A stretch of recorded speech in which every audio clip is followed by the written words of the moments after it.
Hello, everyone, and welcome once again to the Pet Show. Is your pug acting a little too pushy? They can be. I love pugs. One of my favorite breeds. They all look like I love the dogs with the pushed-in faces. They all look like they chase parked cars. Does your Maine Coon cat have you a bit manic, and are your Frenchies totally freaking you out? I can't believe that the French Bulldog is now the #1 breed in the country. For years, it was the Labrador, and now it's the French Bulldog.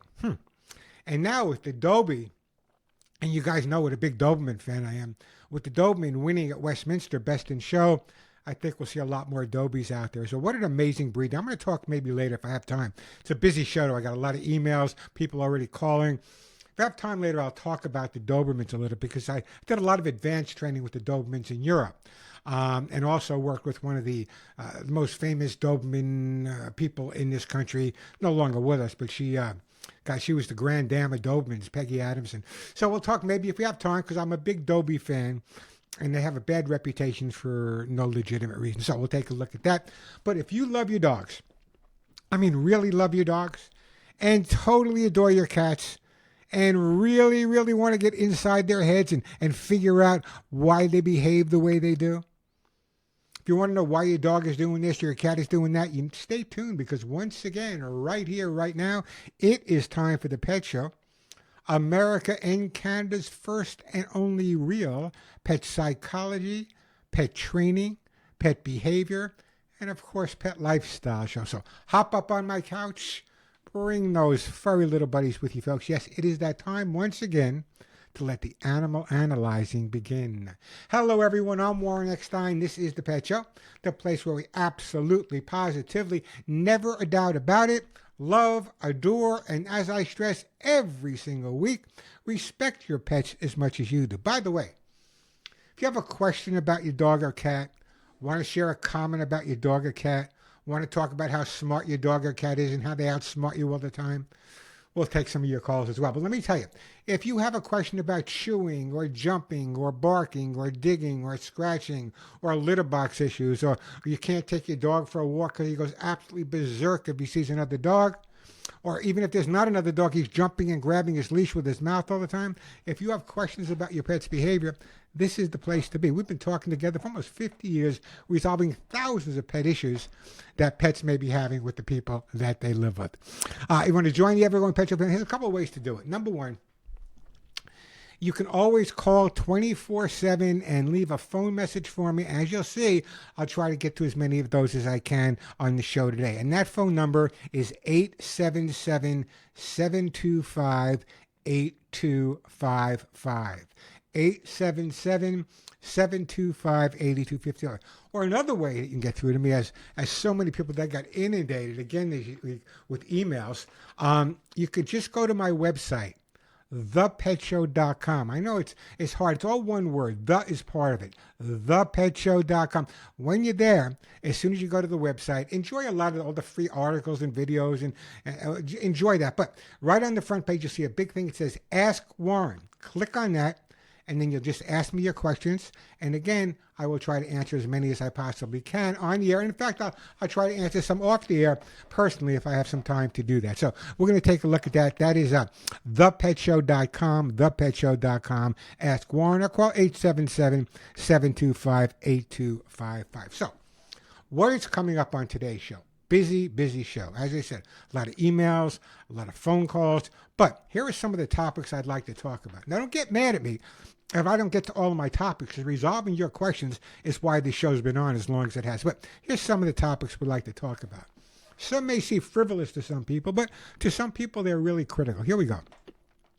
We all think, all of us think we know what's going on with our dog's behavior.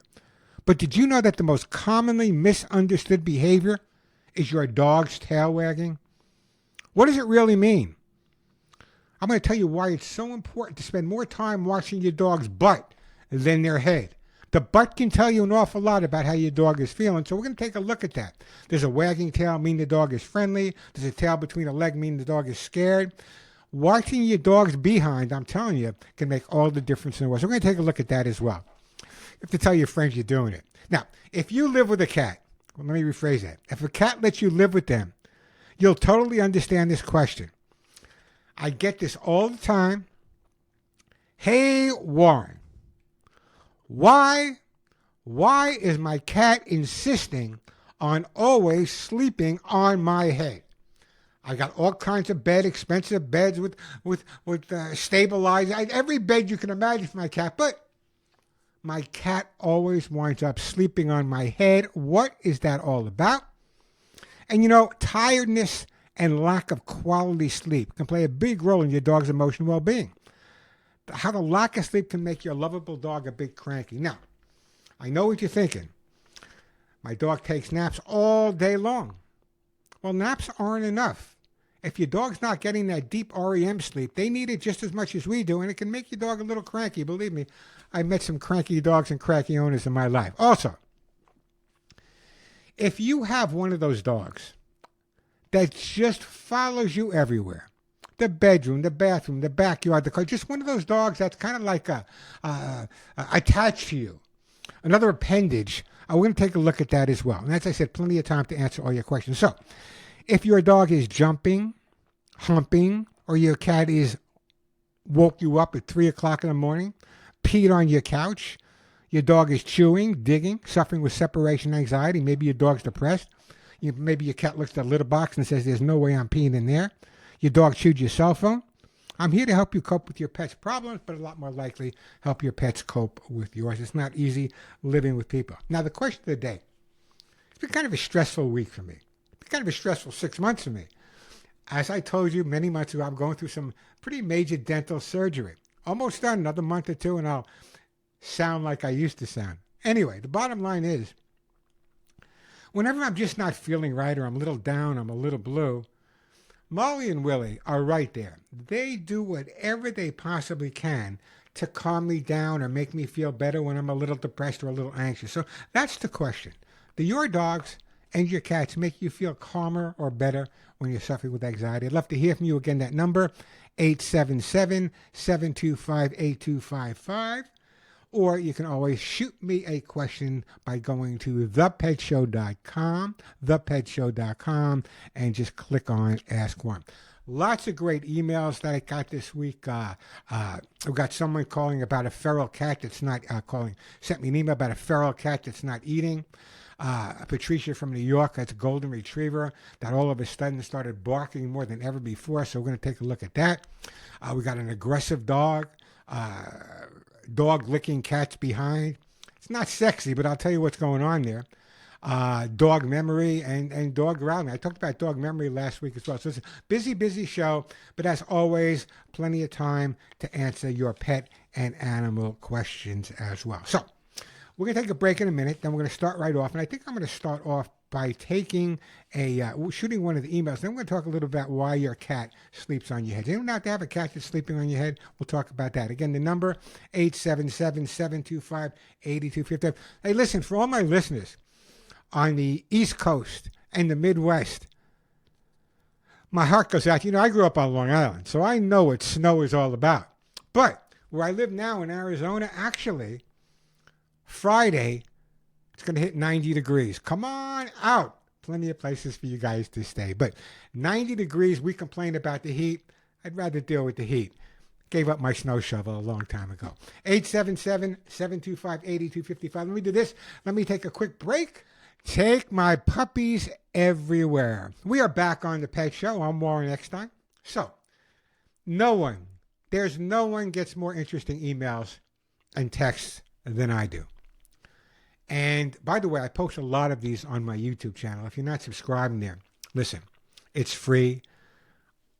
No one makes a penny on YouTube, but I love sharing videos because that gives me a lot of time to talk to you. So check out youtube.com/Warren Eckstein.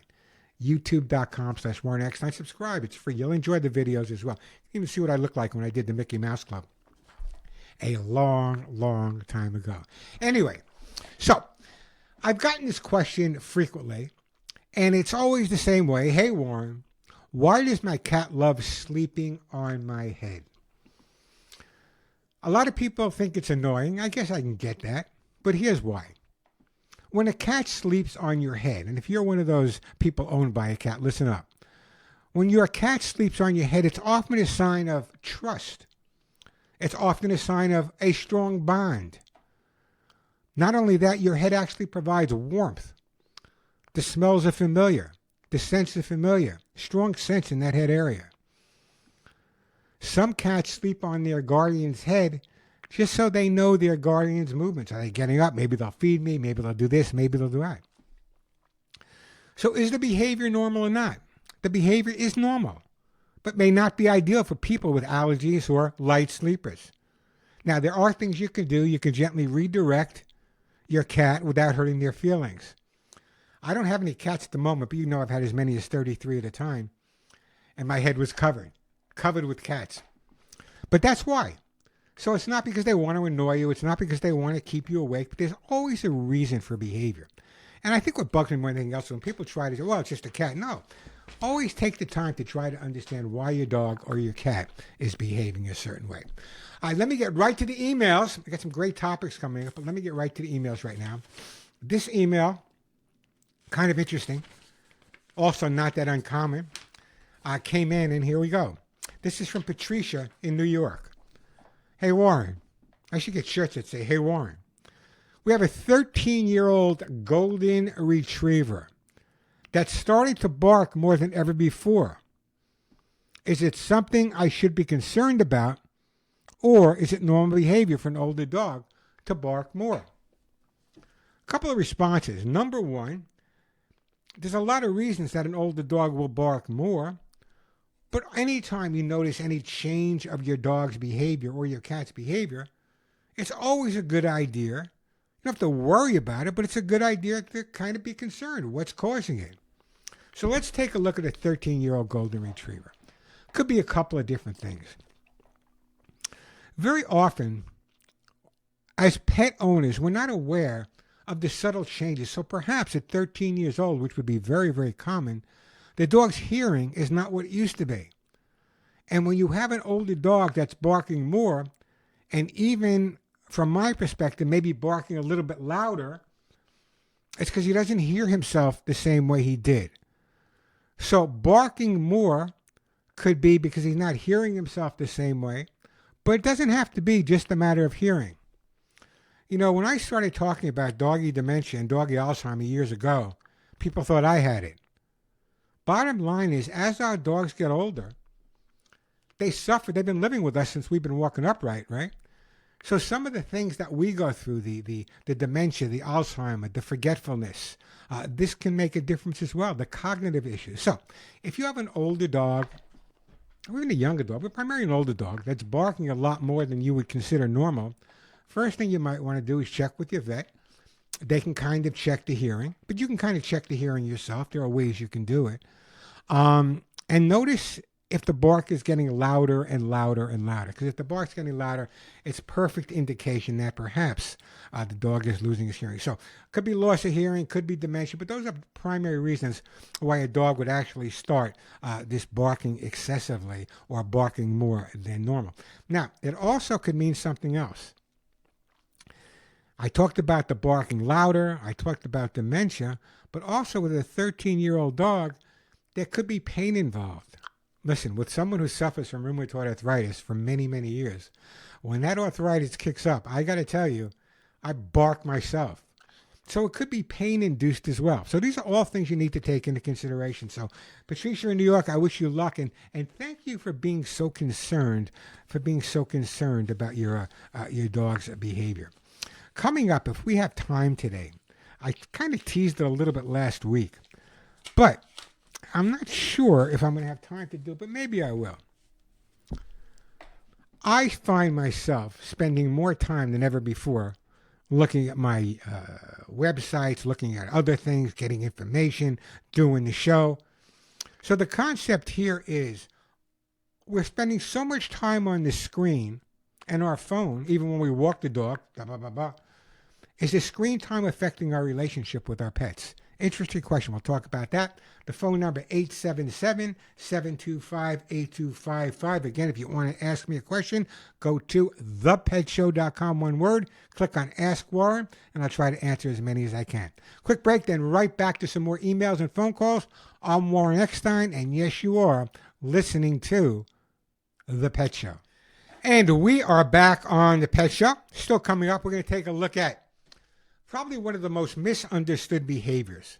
A lot of people think they understand their dog and the body language, you can read about it. But people don't spend enough time sitting down. People don't spend enough time watching the butt end of their dog. The tail and the butt tells you more about your dog than any other part of the body.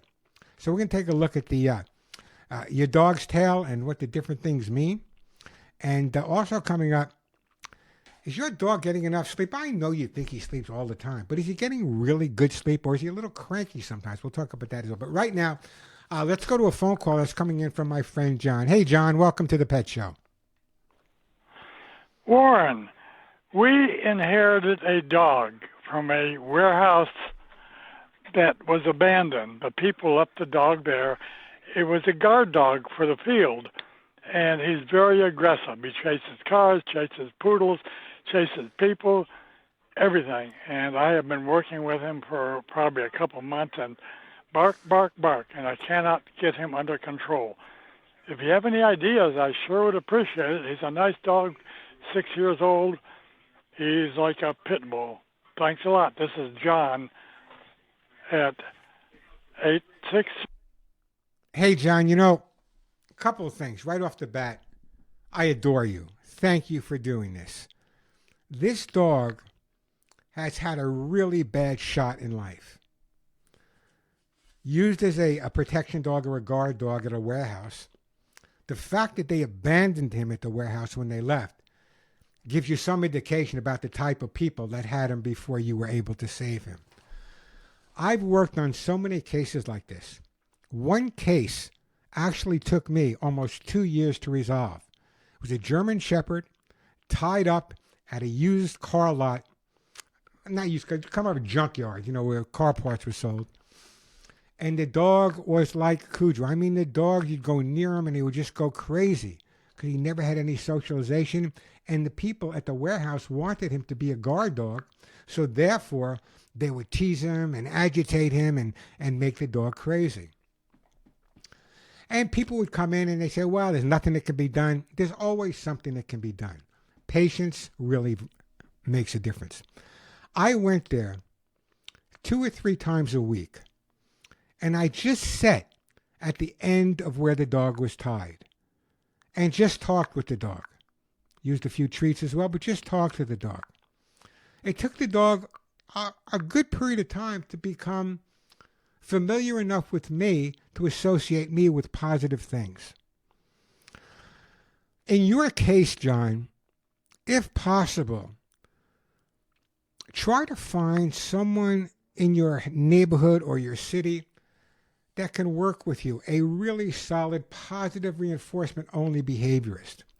What we need to do right now is what we call counter conditioning, taking what the dog is aggressive at and turning that into something that the dog is good to be around, like people, like other dogs.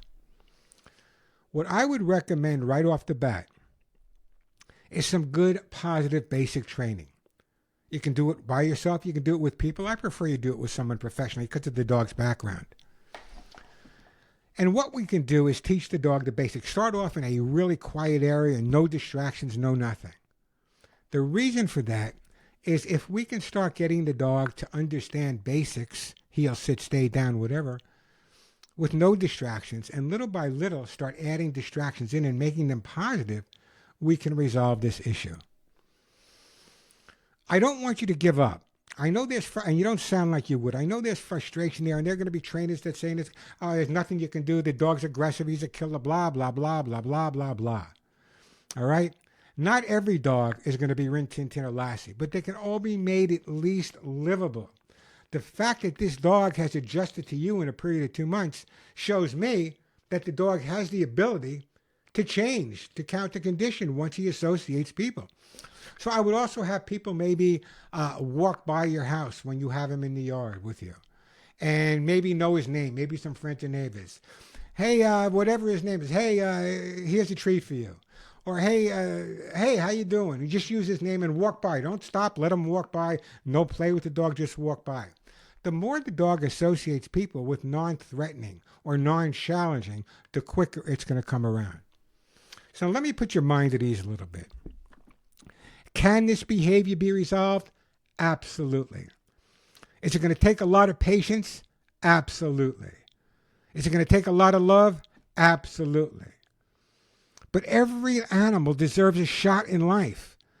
You know, years ago, one of the things I was totally involved with was getting involved to break up pit bull fighting organizations and situations. And I remember some of these dogs that came out were so assertive and so aggressive. I remember one that had a chain grown in his neck. But I don't give up. And I think there's so many trainers and behaviorists out there now that really understand the concept of little progress, little at a time, makes all the difference in the world. So, John, first of all, bless you for doing what you're doing. Patience goes a long, long way here, so use your patience. See if you can find someone you can deal with that you trust. If it sounds abusive, if it looks abusive, it is abusive. Maybe get a recommendation from your vet. If you're consistent and we start letting the dog associate all the things he was aggressive at, start becoming more of a positive by counter conditioning, he will come around. Maybe not in 2 months, maybe not in 3 months, maybe not in 4 months, but he will come around little by little by little. And the fact is, a pit bull tells me right off the bat, most pit bulls absolutely love to be around people. Love to be around people. So therefore, if we can start letting the dog realize that people are okay, they're not bad, can make all the difference in the world. Great call, by the way, John. Really, really, that was a great call. And that goes for anyone out there. You know, a lot of dogs wind up at shelters because of what they call aggressive behavior. Lots of times, most of the time, it's really misinterpreted behavior than anything else. The phone number, 877-725-8255. Or again, the best way to get me to answer your question is shoot me an email. Just go to my website, thepetshow.com. Enjoy the website. Take a look at the mobsters I train. Go there. You'll have a good time, I'm telling you. While you're there, when you sign on to thepetshow.com, all one word, you'll see Ask Warren. Click on it. Send me a question. And maybe I'll answer it either on the air or maybe personally. Let me do this. Let me take a quick break here. I can't tell who this is. I know Donny Osmond did it, and I also know that Paul Anker did it. I don't know who that is. Anyway, we are back on the Pet Show. I'm Warren Eckstein. That number, 877-725-8255. Remember, you can leave me a question 24/7 at that phone number, and we'll try to answer as many as we can. But before we get back to some of the questions, I want to talk a little bit about this. Lots of times people call me up and say, you know, my dog's great most of the time, but sometimes he's a little cranky. Tiredness. This is something I wrote. This will go up on YouTube. That's why you should be subscribing to my YouTube channel, youtube.com/Warren Eckstein. Tiredness and lack of sleep can play a big, big role in a dog's emotional well-being, especially in young dogs. While most dogs are seen taking naps during the day, it's important to consider the quality, not the quantity, but the quality of their sleep. Rapid eye movement sleep, or REM, is believed to modulate emotional arousal in both humans and animals. This means that restorative REM sleep can help dogs to better cope with emotional things that go on when they're awake. Research has shown that insufficient REM sleep in both humans and dogs can lead to increased anxiety, impulse responses, and making them cranky. So what can you do to make sure your dog is getting better sleep? I put these notes down for you. Number one, create a relaxing sleeping space. Limit lights, limit noise, place a menu in the background if you want. Get your dog's comfortable, supported bed that suits your dog's size and sleeping style. My dogs have their own beds, but they sleep in one big bed because they like to curl up with each other. Establish a nightly routine. Dogs learn it's time to wind down and shift into relaxation mode for the night. So when you're sitting down having your popcorn before you go to sleep, maybe the dog will associate with that winding down period. And wear your dog out. Go out for an extra long walk, extra play. That can make all the difference in the world too. So, no different than we are. Dogs, as I said, they've been with us a long time. So if your dog's not getting enough sleep, they can become cranky, just like you or just like me. All right, so here's what we're going to do. I got so many good questions coming up. Here's what we got: a lady calling with 2 puppies that she can't housebreak. We got Sam calling with, I did something last week, if you were listening, as well you should have been, about memory, and a feral cat that's not eating. So we're going to take all of those as well. And I've been getting a couple of emails this week from listeners all across the country, Arkansas, Maine, whatever, and a couple of them for seniors saying, Warren, we just can't afford the vet visits anymore. What can we do? I'm going to do a topic on that in the next couple of weeks. But in the meantime, some vets do offer senior discounts. Contact your local veterinary medical association. They may be able to guide you, make payment plans, whatever you need to do. But don't neglect your dog or cat's health. There are ways.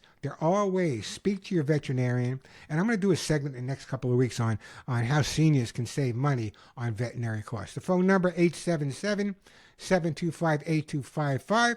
Or send me an email at thepetshow.com.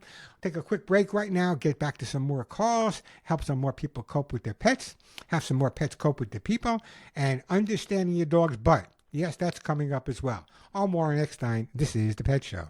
And we are back on The Pet Show. I got the best music.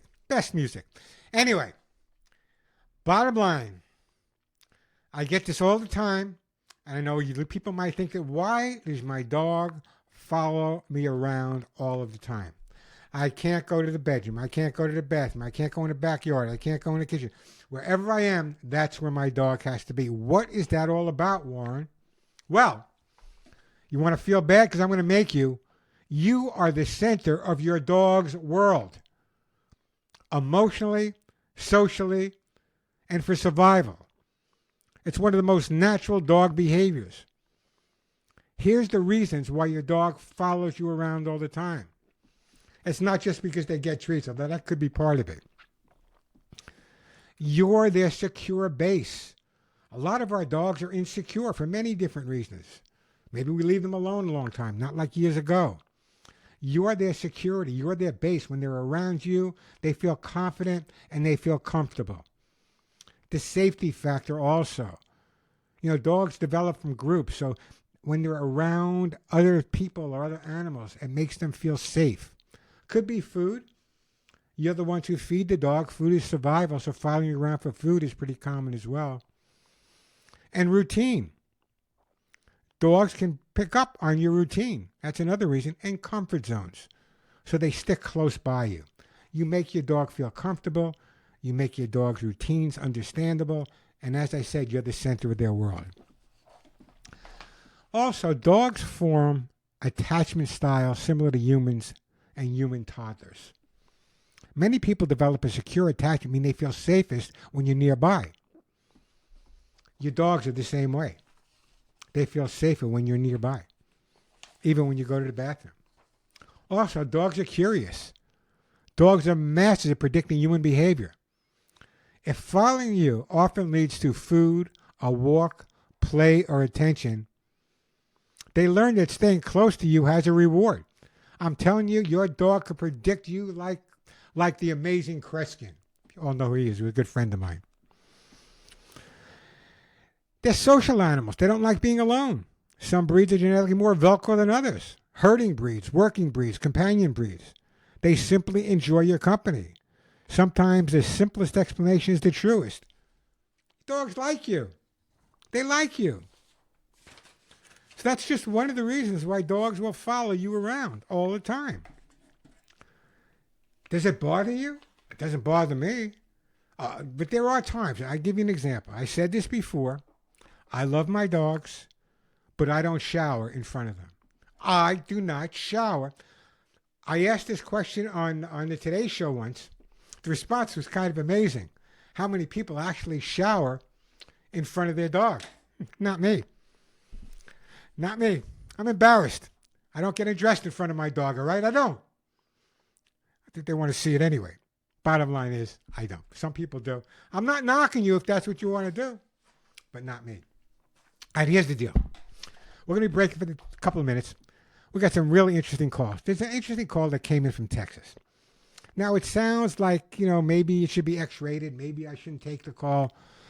But I've been doing this show close to 50 years with you guys. This has been media and TV, whatever. And sometimes what sounds like it's an embarrassing question has a real reason for it. I'm sure there's a lot of people out there, like James in Texas, that live with dogs and cats. And maybe the dog, every once in a while, will lick the cat in inappropriate places. The butt. We're going to take a look at that, and I'm going to give you my answer as well. I think you're going to find it pretty amazing. And also, we had an interesting email. I'll try to get to it as well. The feral cat night eating and growling. I had a call come in from Joe in Palm Desert, I guess. There's a growling dog, and kind of wanted to understand what it was all about. So if we have time, we'll get to Joe and his growling dog. But when we come back, we're going to take a look at why it's so important to spend as much time looking at the back end of your dog as it is the front end of your dog. Again, the number 877-725-8255. Check out youtube.com/Warren Eckstein. We'll be right back at you. I'm Warren Eckstein. This is The Pet Show. And if you love your dog, adore your cat, really want to find out why they behave the certain way they do, why they jump, why they hump, why they dig, you've come to the right place. I'm Warren Eckstein. You're listening to The Pet Show, America and Canada's first and only real pet psychology, pet training, pet behavior, pet lifestyle show. If you have questions or comments, we'll take a look at those as well. Coming up in this hour, got some interesting emails. I've been teasing this question out of Texas about a dog that's licking the cat's butt. And people might be laughing about it, but there's really a reason for it. And if you live with dogs and cats, you might see this as well. Even dogs licking other dogs. It's not a fun subject to talk about, but it's something that we should know. Also, we understand with our dogs, we look in their eyes, we look at their ears, but have we ever taken time to really figure out probably the most misunderstood dog behavior, and that is the wagging tail? Owners almost universally assume that wagging equal happy, but it's not the science or behaviorists say. I did a lot of work with this when I was studying in Europe. The number one most confusing dog behavior, the number one, is tail wagging. Here's why. Pet owners assume that their dog is happy if he's wagging his tail. Pet owners assume they want to play if your dog is wagging his tail. Pet owners assume that if the tail is wagging, they're friendly. But what does it actually mean? What does the tail wagging actually mean? It could mean a lot of those, but not necessarily. It could mean anxiety or insecurity, especially if it's one of those low, slow wags. You know what I'm talking about. You know your dog's tail, low, slow wag, anxiety or insecurity. If you notice your dog with a high, stiff wag, what does that mean? A high, stiff wag is agitation or alertness, maybe approaching another dog or somebody they don't know. Now, if you have your dog and you notice his tail is fast, tight wagging with a rigid body, that's an aggressive tail wag. That's why I say understanding the back end of the tail is important. Mid-level, loose, curiosity, uncertainty, wide, sweeping, relaxed. The mismatch between expectation and reality is why tail wagging is every list of misbehavior, or people that don't understand their dog or cat's behavior. Watching your dog's tail is very indicative. As a behaviorist, I don't do it much anymore, but when I was going out and I was doing a lot of private individual training, the first week or two, before the heel, before the sit, before the stay, before resolving issues, I would just sit around with the family and watch the dog. And people say, what are you watching? I said, I'm just watching. And by watching the tail and watching the head and I was able to come up with my plan of action. So be alert. Watch your dogs. A wagging tail doesn't always mean friendly, nor does a tail between the legs always mean the dog is fearful. Sometimes a dog will put his tail between his legs. That's a protective thing as well. 877-725-8255, the phone number. 877-725-8255. That is the way to get through. Or, as I said, you can always send me a question. Just shoot me a question. Go to the website, thepetshow.com. It's all one word. The is part of it. I know it's hard, but thepetshow.com. When you go to the page, enjoy the page, but you'll see right on the front, Ask Warren. Shoot me your questions there as well. So, let's do this. Let me take another phone call right now. Let's go to James. Hey, James, welcome to the show. My name is James Hardman, live in Texas. I have a Doberman that loves to lick my cat's private parts, and it's driving me absolutely crazy. He starts clicking his teeth, and his mouth starts drooling. And it just seems to me that that's what he's doing all the time, is hunting that cat to do that. And I don't understand why.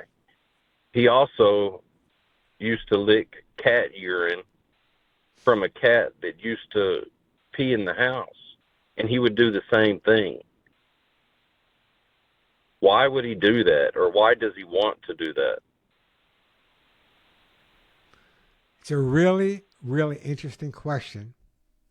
And I'm sure a lot of people out there say, come on, you're not going to answer. Yes, I am going to answer that because you just heard him. It is not as uncommon as you think it is. Maybe some people won't talk about it. Here's the good news. This behavior looks strange to humans, but in the animal world, folks, it's usually not sexual at all. Dogs and cats communicate heavily through scent. And the genital area is one of the richest scent information zones of your dog or cat's body. Number one, scent gathering and social information. Dogs explore the world with their noses and their mouths. A cat's butt area carries information about stress levels, hormones, health, even identity. Licking can be a dog's way of reading that information much more intensely. That's number one. Number two, some dogs try to mother or groom cats, especially if cats groom each other's private parts when bonded. So some dogs try to mimic that. Remember, the first thing a mother does is clean that butt area. How about checking for illness or discomfort? If a cat has an irritation or medical problem, a dog may focus specifically on that area. Could be learned behavior or curiosity. If the cat doesn't object, the dog may simply repeat the behavior. It's interesting. It gets a reaction, becomes a habit. Hormone spells. What's normal, what's not? What can you do? Well, there's a couple things you can do. First of all, you want to make sure the cat is healthy. Second of all, it's not the most enjoyable habit. So distraction therapy is important, but you got to be careful. If the dog goes to lick the cat's butt, and you distract the dog by giving him a treat or a toy, you just reinforce the fact that if the dog wants a treat or a toy, you just got to go lick the cat's behind. Check the cat to make sure there's nothing there. I would increase the dog's exercise tremendously. That's number one. I would make sure that he's getting as much mental stimulation outside of the house. I would take him on sniffcations, take him for walks where he can sniff his heart's delight, different locations, different areas, get it out of his system. But it's not that he's doing anything from his perspective. It's not sexual behavior. I told you, it could be many, many different things. But a dog uses their nose and their mouth, not unlike we use our eyes. So it's very, very common. Especially, my background in training dogs for bombs and narcotics. I got to be honest with you. A dog's sense of smell is so much better than ours. And that's why they're able, and they're being used all over now for the Veterans Administration, for picking out diseases. So if you notice it's been going on for a while, check the cat, make sure there's nothing going on there. But using distraction therapy, not corrective therapy, distraction therapy can make all the difference. Make your backyard more interesting. Put up a tetherball. Put a kiddie pool in the backyard. Fill it with sand. Nothing to be overly concerned about other than maybe the cat having a medical issue. 877, you didn't think I'd answer that question, did you guys? 877-725-8255, 877-725-8255. Plenty of time for some more great calls coming in. You can always go to the website to ask a question, thepetshow.com. And if you're not on YouTube, a lot of these stories I go into a lot more depth on my YouTube channel. It's free. Subscribe, youtube.com/Warren Eckstein. Take a quick break and then we'll get back to some phone calls. But I can listen to this all day. We are back on the Pet Show. I'm Warren Eckstein. I want to take another phone call right now. Do you know, last time? Well, let's take the call and see what he has to say. Let's go to my friend Sam, calling from the great state. Is it Oregon? I can never pronounce it right. From the great state of Oregon. Hey, Sam, welcome to the Pet Show. Hello, Warren. This is Sam Phillips from Portland, Oregon. I saw you. I listened to your segment on dog memory, and it was spot on, sir. Our mini pin went blind a little over 2 years ago, and his memory is amazing. He gets around the house, the yard. When we go on a walk, he knows where he's supposed to turn around. Sometimes on a daily routine, we forget he's blind. He knows where everything is. He has not forgotten anything that his sight saw before. So you were, again, completely professional on that evaluation, sir, and we appreciate that. All dog owners should listen to that one. Thank you, Sam. I appreciate that phone call, and it's so true that sometimes when we have an older dog and a dog goes blind or goes deaf or whatever the reason may be, their memories are so strong. Remember, I said the eyes are not as important to your dog as the nose. And I mean that seriously. The sense, the movements, the sounds, every little thing the dog memorizes. Now, people ask me about different ways dogs memorize. Some dogs memorize via the associative memory. But in Sam's case, because it sounds to me from your call, Sam, that the dog was such an integral part of your life, one of those dogs I'm sure that followed you around, and you're absolutely right. The memory is there. Dogs have incredible memories. I remember, I might have said this before, I was in, I forget what country I was in, maybe Belgium. I forget. I was training dogs all over Europe, so I don't know where I was. But anyway, I remember sitting around talking specifically to someone. We were talking about whether or not dogs remember things like that.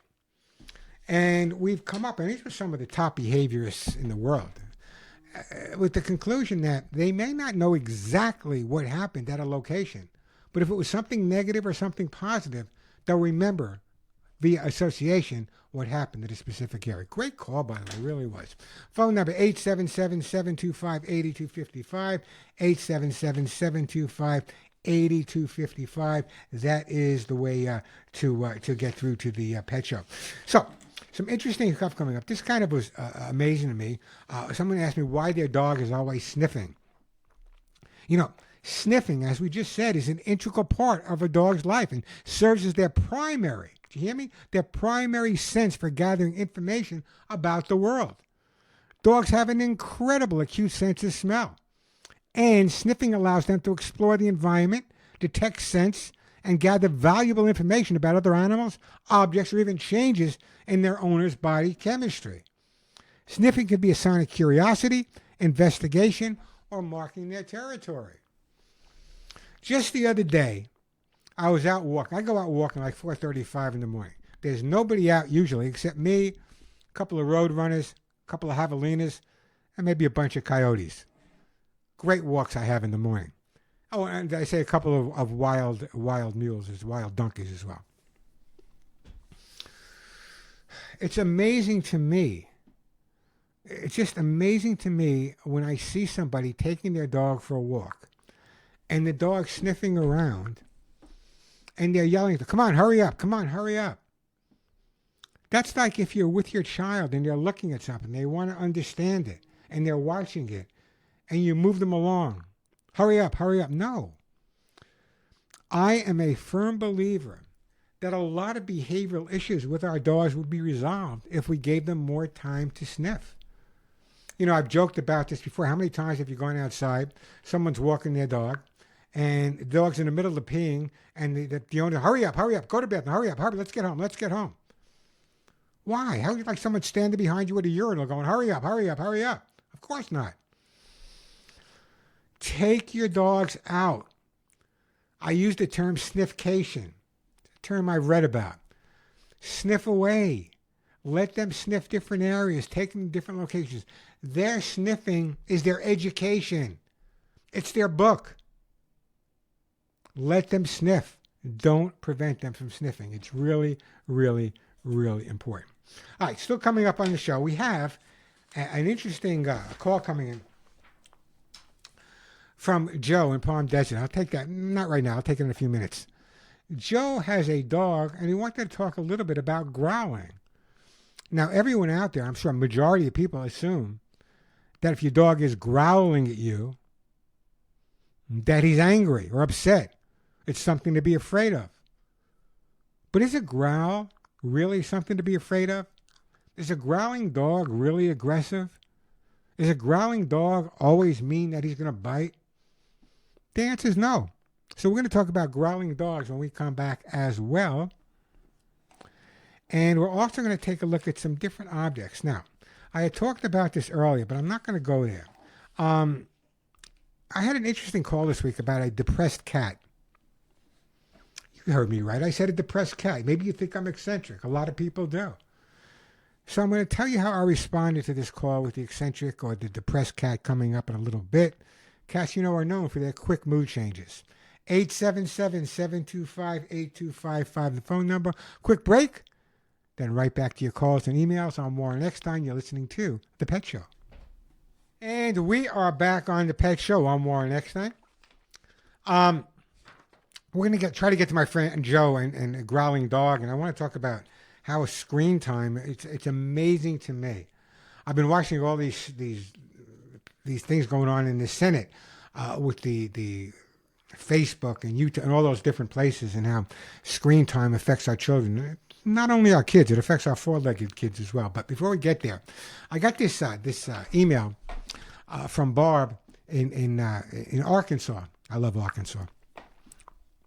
Hey, Warren, we rescued a feral cat, but for some reason, the cat is not eating. What can we do?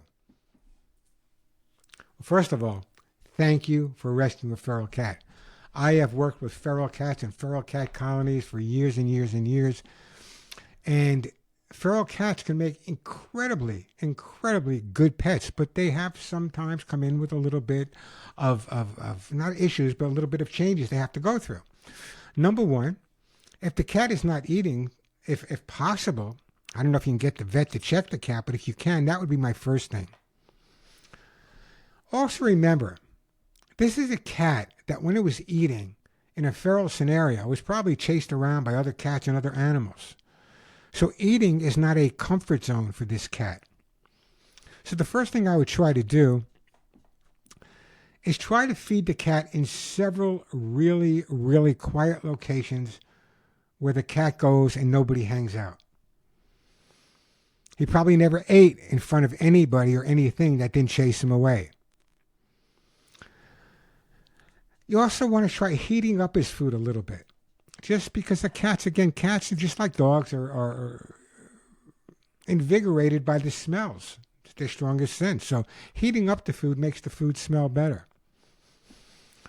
If the cat, and that's why I said a vet check, maybe the cat is ill. Maybe his nose is stuffed up and he can't smell the food the same way.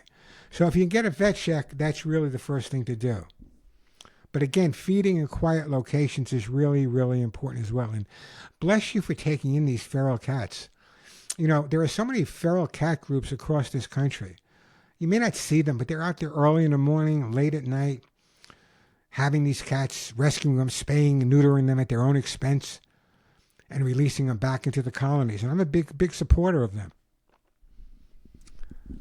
feral cat organizations are one of the most organizations that we commonly donate with my Hugs and Kisses Animal Fund. So great question, by the way, Bob. And so follow my advice. Vet checkup if you can. Feed in small, quiet locations. Stay away from the cat when he's eating. And try to put him in an area where you've rubbed his scent on the ground first. I think that would make a big difference for you as well. Again, I know I'm pushing my YouTube channel. No one makes money on YouTube. I don't. But I do have the opportunity to delve into a lot more detail on certain subjects. So go to the YouTube channel. It's just youtube.com. My name, Warren Eckstein. Subscribe. It's free. I think you'll enjoy it. I think you'll enjoy a lot of the videos. Some are just a minute long. Some are 10 minutes long. Some are an hour. So check it out. I think you'll really, really, really enjoy it. Before we go to my friend Joe with the growling dog, I'll talk a little bit about screen time. Let me hold off a little bit now because I definitely want to get to screen time in a little bit.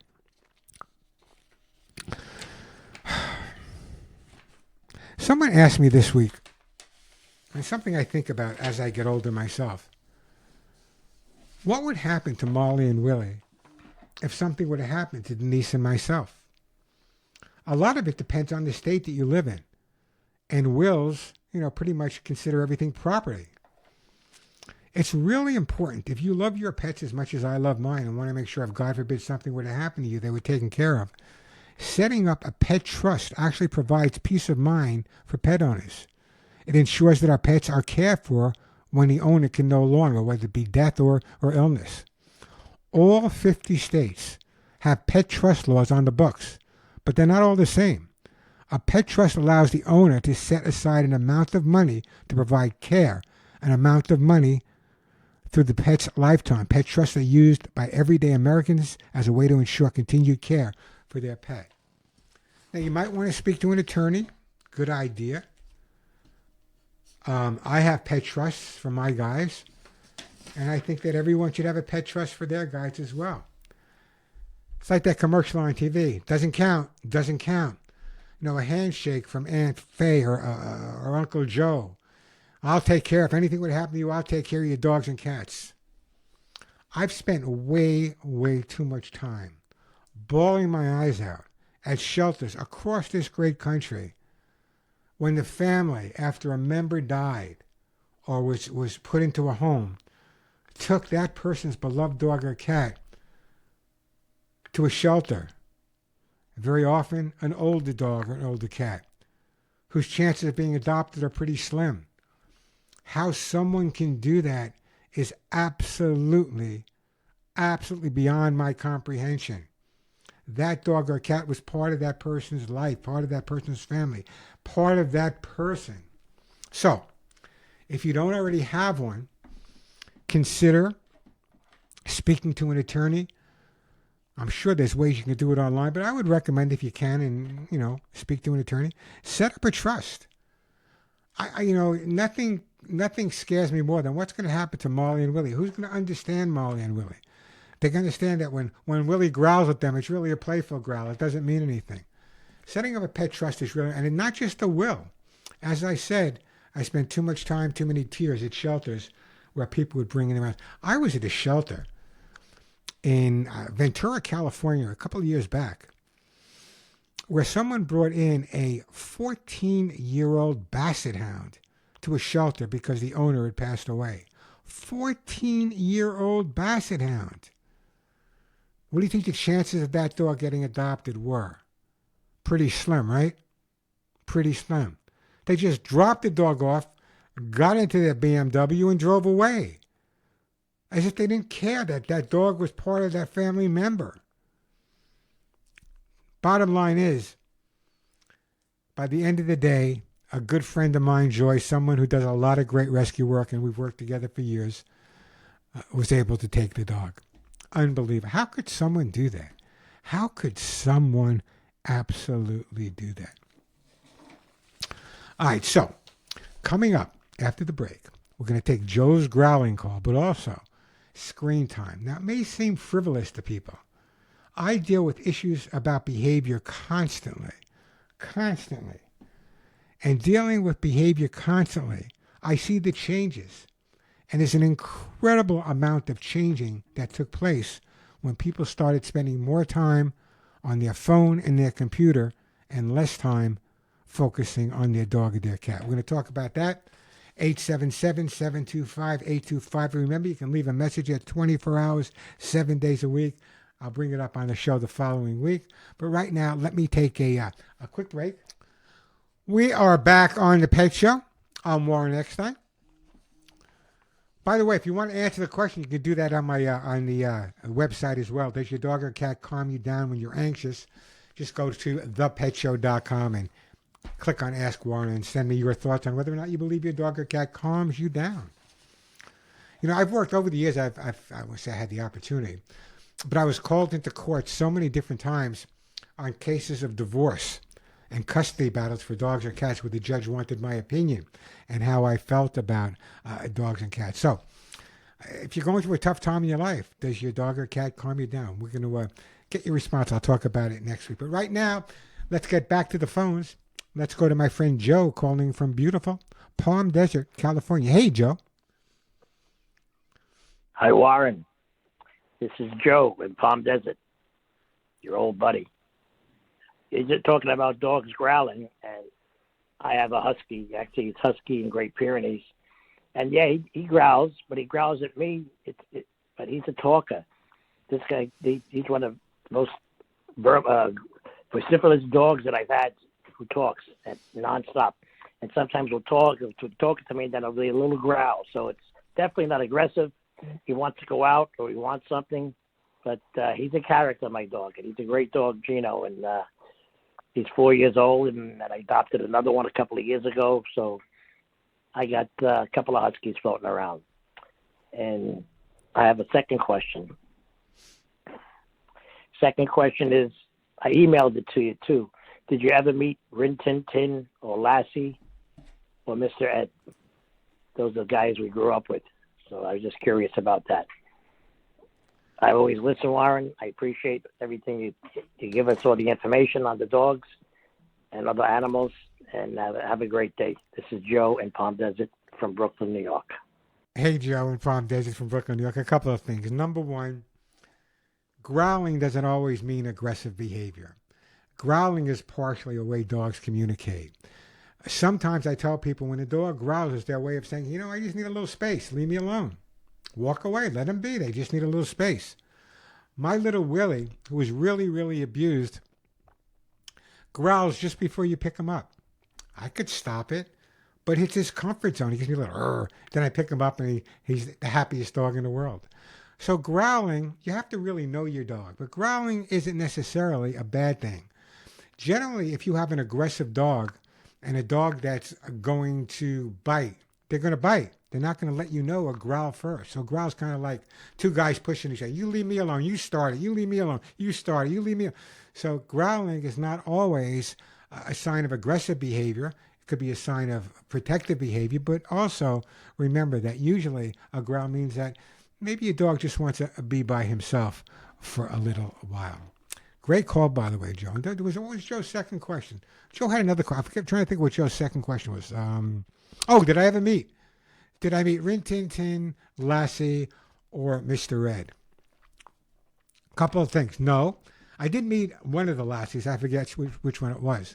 But many years ago, I had the opportunity. Do you remember Benji? Benji the dog?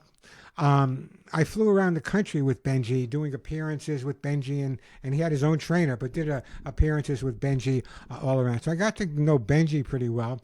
Never met Flipper, though I did spend a lot of time with the Mouseketeers when I was the creature keeper on the Mickey Mouse Club in the water with dolphins, not the original Flipper, but with dolphins in the water.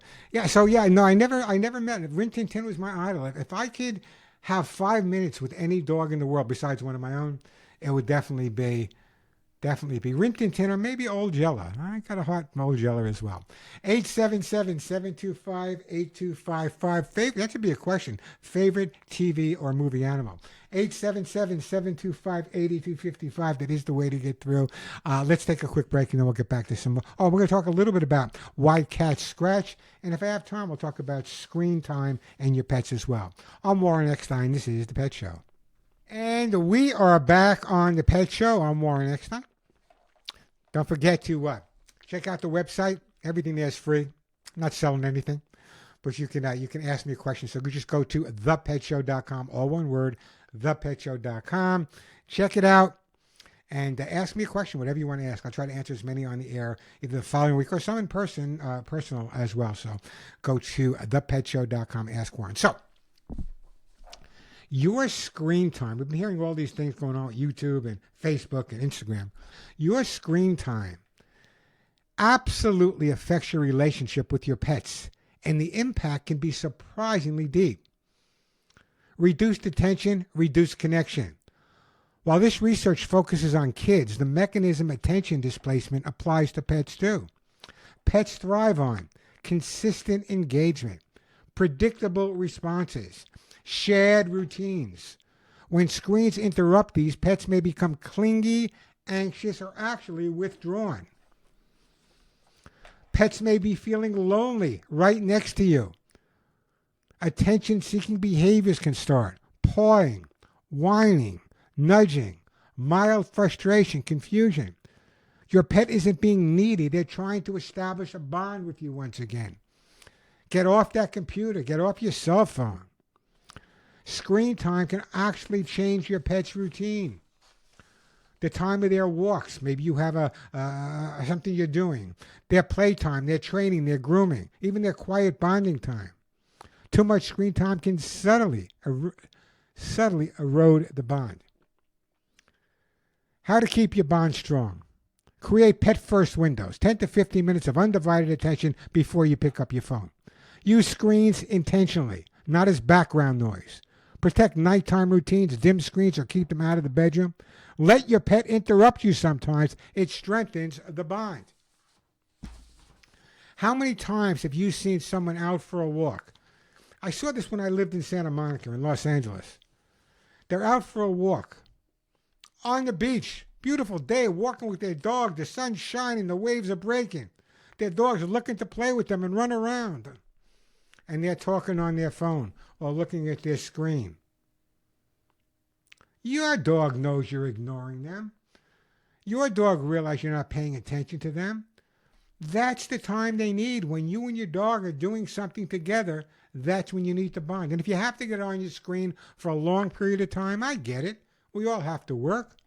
If you have to get on your screen for a long period of time, as I said, the first 10, the first 15 minutes before you go on the screen, tuck your dog out, play with him, take him for a special walk, let him know that you care about him as well. We are just a bit out of time for today's show, so here's what I want you to do. I want you to check out my YouTube channel. If you like what you hear on The Pet Show, you'll have a lot more details. It's all free. YouTube.com/Warren Eckstein. Literally, I think there's 1,000 videos there. So check out YouTube.com/Warren Eckstein or shoot me a message at 877-725-8255. Until next week, give all your pets a big hug and a kiss for you, one right between the ears for me. I'm Warren Eckstein, and bless you once again for listening to The Pet Show.